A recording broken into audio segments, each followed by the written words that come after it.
What is going on? Everyone, my name is Boit, and we're back with Game 5. We had a veto. AWOL Iron Maiden is with me. Hello, back in black, everybody. How's it going? Welcome, welcome. Game number 5. Super stoked to be here. I'm happy. It's always a victory when we go the distance in a tournament series. So stoked for Game 5, baby. This is going to be a very, very interesting one. Very, very interesting. Yeah, totally agree. I mean, the map is Moat. And we were talking pre-game about how much fun this map is, how many amazing games, team games have been played on this map in recent memory. And you couldn't ask for, I don't think you could ask for a better map for Game 5. Oh, wow. That is quite the endorsement. Wow. I mean, in terms of like the history on this map, we haven't seen, I don't think I've seen a bad, like at the top level, I don't think I've seen a bad game on this map. We're going to see some fun stuff happening here. I absolutely agree. We haven't seen it a lot at in tournaments and at top level, but I've seen it a couple of times in 1v1s. I've seen it a handful of times in team games, and I would argue that we should make it in part of the standard map pool, but that's another conversation. That is definitely another conversation. It's a good map. It's a good map. It's an interesting one. It is. The thing that's most interesting about it is that you get 2 fishing spots. So you have to ask the question here, do you sacrifice a perfect dock placement to go in the center of this location, or do you try and put a dock down on every single one of those 2 spots to have the resource advantage or whatever? Or do you just build one dock, have one good fishing spot location, and then have like 4 spots that are kind of inefficient and go for an aggressive play? What does your gut tell you? What does your heart tell you? What would you choose to do if you were playing? My gut says dock here for 8 fishing ships of everything being inefficient. that's my gut. Equally inefficient. Everything equally being inefficient. I think you need some prebiotics there, Buster. I would, I don't know. I have a weird gut, as everybody knows. I have some tummy problems recently. I would go for exactly where we saw I Kill You Die put in his dock, right next to the starting fish, because you can get. My theory is that you can get those first 2 fishing ships out pretty dadgum quickly, and so those are most efficient. They don't have any sailing time. That's my argument, but I don't know. Yeah, it's a good one, especially if you're going to build 2 docks. You could go for that second dock in the in this spot as well, so you can have like 6 fish or whatever, being nice. Yeah. This is a tricky map, Boyd, because usually fishing ships are 3 per spot, right? That's kind of the standard. But this one is 2. So again, we were talking about Egyptian potentially being strong here with dock spam. Where you can make exactly like what we're looking at right now. Holy smokes, we have 3 docks. Alrighty then. Count is going for, is he going to drop another dock there? I'm going to die. Okay, and I'm dead. Anyway, I mean, he's going for the probiotic approach. Whatever, anyways. This map, you can with not only is Count, he gets the Egyptian, but he's also in the pocket, right? So he can take all of this back fish that like no one else wants, and Nullus can go forward, Grass can go forward on these spots. You could be moving these, like I would argue that Grass shouldn't even be taking this spot. He should be up here to start with and giving all of this to Count to just send his villagers around his dock spam. And then with in the classical age, just sling food over to the Loki player. Send him to the moon with that food and make that work. I mean, that's what makes sense to me here. I like that. With Isis, and Count is playing Isis, there is potential. Isis can be very scary on certain water maps, with Ancestors Eclipse pushes, Elephant spam, that sort of thing. But as the pocket, that's a little bit harder to execute as the pocket. So sending that food boost over to Grass and Groom, where Loki can get he can get that damage done a little bit faster, oftentimes. That is definitely a good idea there. Well, everyone going up. Potentially. No surprise with these age up. Maybe a slight surprise with Count on Count going bust, but Isis, Ancestors, Eclipses. so stock standard. The only reason I say it's a slight surprise is because the water is so narrow that if you place serpents down, like there's no way past that. You're just gonna have to, like, you can't get past those snakes. But obviously, Ancestors Eclipse on a Arano space, for example, kill off the town center. That's gonna be nice. But we'll see how things are gonna go. You know, the thing is here is that this map can, because the water is so thin, it's difficult to fight water. Maybe with Chronos or something, you know, you can do some deconstruction business, time shift business, but it's pretty difficult to actually fight water. So, you know, with typically pretty darn secure fish, with the dock spam and the shooting docks, you should probably be able to do really big strategies here where, you know, kind of like what I mentioned with the elephant spam, with Loki, you know, doing all sorts of Loki shenanigans. Just because the food, you have such a reliable food source and you probably don't need to defend it, especially Count Von Count. There's no way Count is even thinking about making cabinets, for example. Yeah, there's almost, you're absolutely right. There's almost no reason to defend the water. Like if you send two Bareems in to push some fish off a dock, they're just going to garrison and then your boats die. And you invested a ton of resources into a very small amount of idle fishing time. Maybe building like a handful to force out something, but like going full send on water is fool's errand. Probably. I mean, you never know what you can pull off with team game and, you know, god power combinations, but in general, you know, that's the idea. Oh, cheeky little bolt onto the Mermillo, so Villager does fall. Nice little raid there from my kill, but he'll have to retreat back. Looks like JSS has started this game off with the fast second town centers, as well as Matrius fast second town centers. So UCA is only one town center behind, and they've got that Aranos economy to really like carry that kind of difference through. Obviously, he's going to grab some more town centers a little bit later, but things are looking more equal this time from an economic perspective. I'd argue maybe that the Atlantean economy is mitigated, or rather the discrepancy between an Atlantean economy compared to Greek or, you know, whatever else is mitigated because of the fish. Yeah, in a way, yeah, because obviously you just get more economy, so the percent difference becomes a little bit less, hey? Well, anyway, I really like, and this is I'm slightly surprised to see that skirmish over on that other side, what we were just looking at, Nolas against what's his bucket? I Kill You Die down there. I'm a little bit surprised down there to see the water play. I expected more land focus, like what we're seeing up here, Grass against Mechanics. Grassing Group playing Loki, by the way. He pretends to be a Loki player, but I think it's mainly just enthusiasm. I would definitely prefer to have Mechanics as a Loki player on my team. No shade your way, Grassing Group, by all means. But it'll be very interesting to see how these guys match up together. Loki mirrors are always dynamic, eh? Yeah, they are. It'll be interesting to see how they It all comes down, at least in the early game, it all comes down to those Iron Heart spawns. At the moment, neither player has gotten one. It's just going to be... Well, Ancestors Eclipse coming down in the main base of Mechanics. This is going to be huge. The Dwarves are going to be getting taken down. The Grass and Groom Ursa pushing back, so these Ancestors here are not going to be able to get taken down too easily.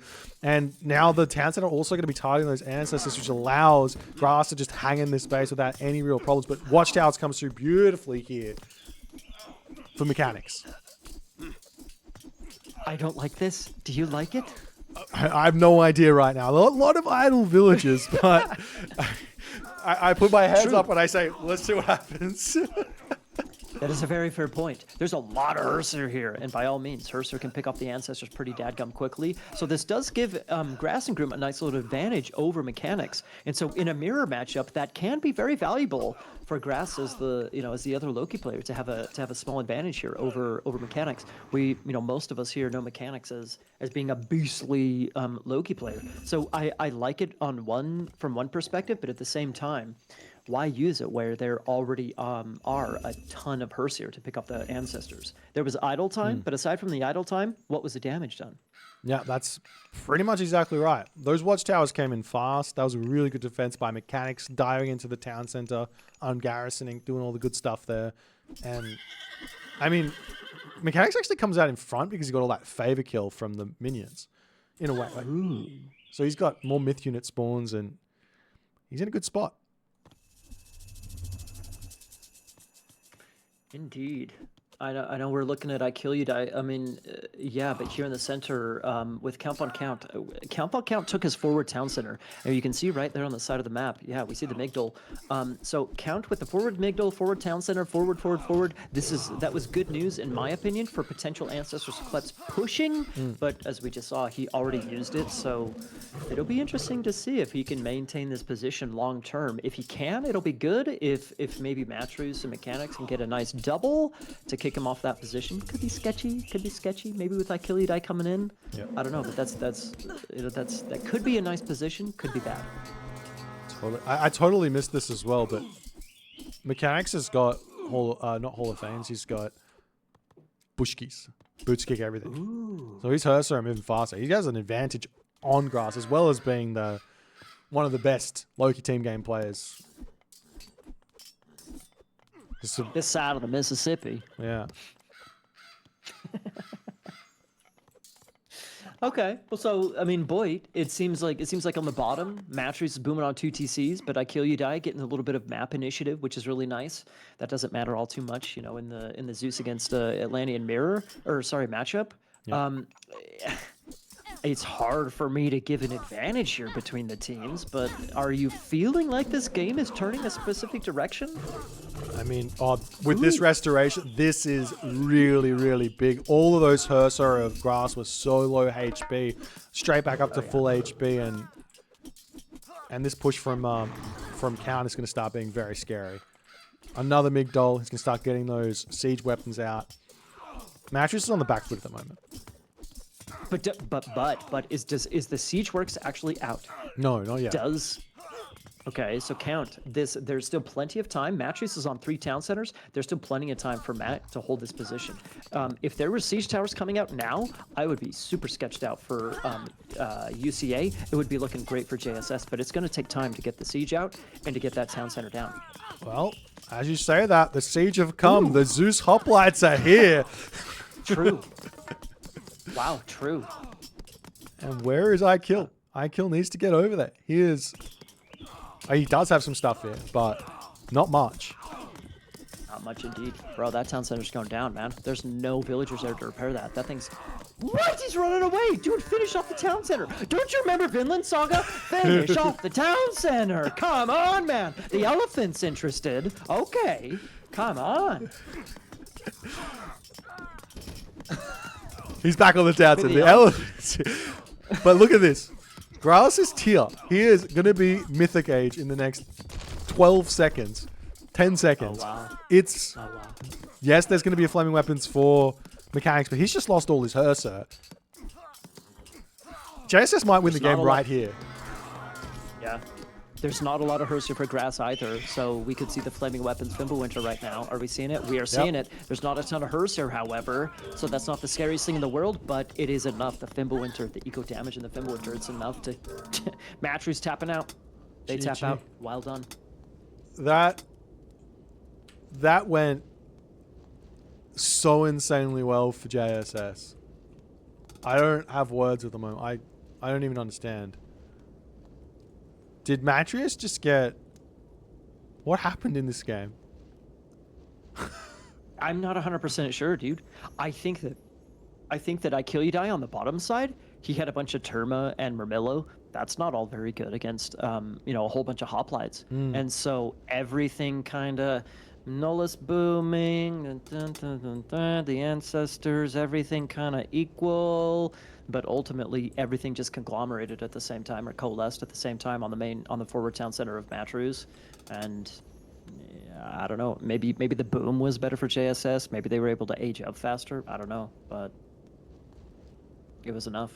I don't know what Matrews is saying here, but he accidentally quit. I don't know what that means.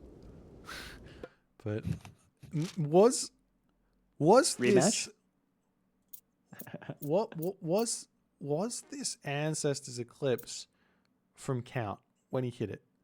Did this slow, if we could put Grass's economy down, did this actually impact? And it looks like it did. It looks like it impacted enough to give, what is this resource difference?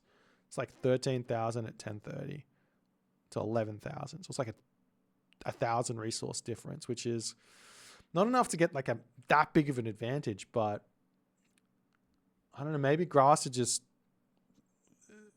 got his teching in more efficiently than Mechanics or something. I'm not sure. I don't know why. I don't know why Mechanics was so far behind. It feels, just looking at the minimap, it seems like the Fishboom was maybe a little bit in favor of JSS. Yeah, I mean, you can see the Leviathan that you just went past. That's a little bit difficult to handle if you don't already have an existing army. Yeah. That thing's full HP. Maybe it was a little bit late to get over there to the actual docks. I'm not sure. You know, that wasn't a huge important part of the game necessarily, but I don't know. Maybe the boom. I don't know. Maybe the boom. The Ancestors Eclipse. Again, I think I wasn't playing in Mechanics position, but I think that, you know, having your gold idle like that, it didn't feel like that was a huge bit of damage. You saw in the post game, you know, what you just showed. It did lower his total resources compared to Grass and Groom. But I don't know. I still think that, I don't know. It still felt pretty even at that point in time. I think that the aggression from Count von Count, just, it seems like all three players, all three JSS players, they all coalesced onto that forward CC of Matreus all at the same time. And it seemed like I Kill You Die was a little bit slow. Mechanics was a little bit behind. I don't know, maybe God Power usage, possibly. I don't know. Maybe God Power usage for UCA was just not quite there. I don't know. I mean, it was a close game. It was. It was was a really close game. It was. And up until the very end. That's right. Congratulations to JSS. They're making the finals. They're going to be going on to face the winner of DOD and the champions. Another pretty crazy game coming up. Another huge thanks to Maiden for coming and casting with me. It helps out. It makes it more fun, I think. At 5 in the morning. At 5 in the morning, that's right. Go and check out his Twitch. Go and check out his YouTube. It is AOL Iron Maiden. And I will see you guys in the next one.